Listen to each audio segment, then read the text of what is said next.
Terry Saxon tales, the king who threw away his throne. Britain, the 5th century. Vortigern is king of the Britons, but he isn't very bright. When the news arrives that the Scots and the Saxons are both invading, Vortigern's clever shepherd Mervyn will need all his wits to keep the king alive. And as for holding on to the throne, even Mervyn might not be able to help with that. So yeah, there are ways to do these things. And so, firstly, Mervyn and the king literally had a little agreement. Firstly, the Scots, they said the Scots were invading from the north, but then the Saxons were invading from a closer range of 5 days away. And once they were like 5 days away, he was like, "Okay, I know, son. Scots invading from the north." And it's like, "No, not the Scots. It's the Saxons, and they're closer. They're 5 days away." And so, let's just say that this will happen. So his clever son did something like this. He said, not so clever at all. He said, "You are a Saxon. You, General. Actually, this is the Scots, this is the Saxons. Alright, so who would you go first?" So the Saxons are here and the Scots are here. What would happen if you wouldn't? You have to bribe someone to give them. Which side would you give money? And he's like, "I do not give anyone my money." And then they will both unite together, fight you, and then literally split the money up. And he's like, "Oh, the best way is to pay one of them to fight the other." I was like, "So who's that going to be?" "Well, the one that comes here first, that'll be the Saxons. They'll be here in 5 days. Okay, we pay the Saxons to fight the Scots. Easy deal." So yeah, it turns out that's how they did. Firstly, they went all the way to the camp, but then he was like distracted by this, at least to him, beautiful woman.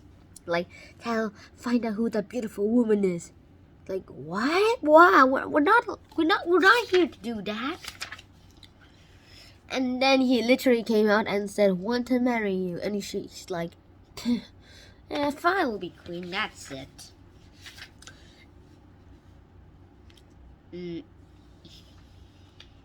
And something was wrong. The brothers returned to Vortigern Palace with sweat on their horses and blood on their swords, and that was wrong. It was a 3-day ride from the borders of Scotland to their palace.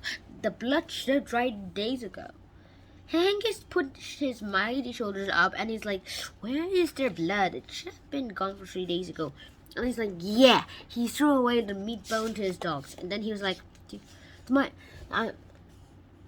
the old man's face grew dark with anger. So, yeah, my lords will never allow it. I mean, you've done a good job getting rid of the Scots, but you can't take over the country. My lords will crush you. And turns out Hengist realized why, Mervyn realized why there was not so dry blood on their swords. That they killed all their lords. So there's none of them left. Every single one.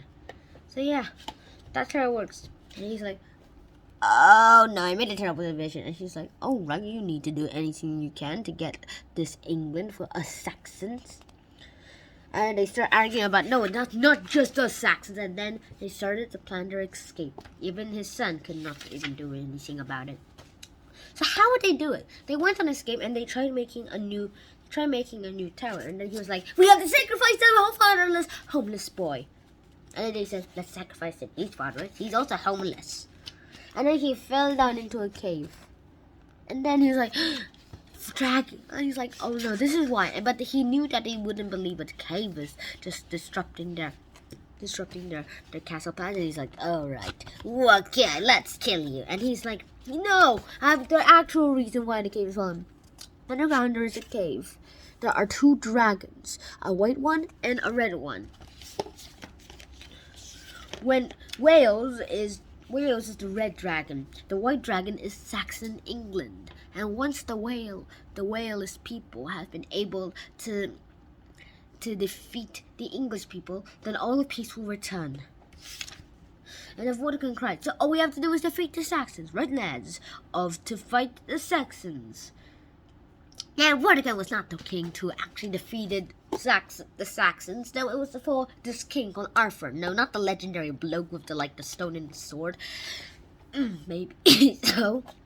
It turns out he was the one who defeated all the Saxons. And Mervyn was his servant, loyal to him all the way.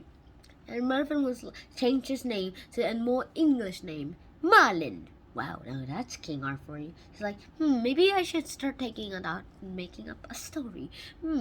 How about a sword and a stone? The Lady of the Lake.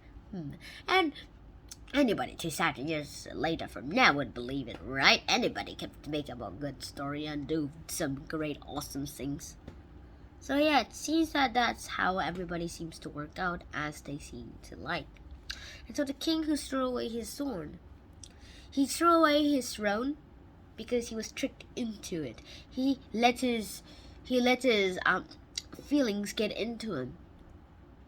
So yeah, that is the end of this episode. If you did enjoy this episode, please like, share, and subscribe to the channel if you haven't already. And why I recommend this book is because of how you can learn and how actual history facts can happen. Hope to see you in the next episode. Shannon out and peace.